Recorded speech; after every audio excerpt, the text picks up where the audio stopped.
How to fix Capital One mobile app not working in iPhone or Android. Hey there, welcome back to our channel. So today in this video tutorial, we'll be discussing about the Capital One app not working on your mobile device.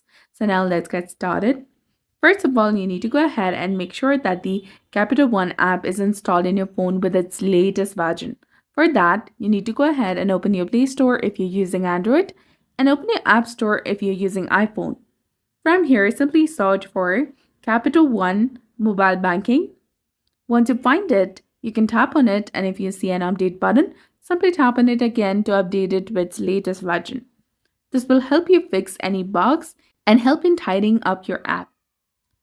Now come back, try clearing the app cache.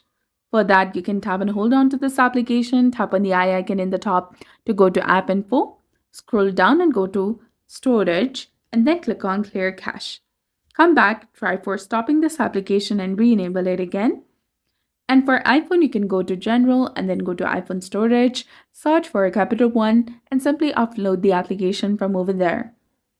And go to Permissions. Make sure that you have given all the permissions to this app so that it can function properly. You can also try logging out of your specific account on the Capital One app and then log back in. And if it's still not working, you can go ahead and contact the app's website or support page for help. Last but not least, you can try uninstalling this application completely from your device. So go ahead and uninstall it or delete it from your device and then reinstall it using the Play Store or App Store. Also, don't forget to restart your entire device, and this is going to help you fix the temporary bugs, glitches, or any app problems. So that's it for this video. I hope you found it helpful. If you did, please like, share, and subscribe. Thanks for watching.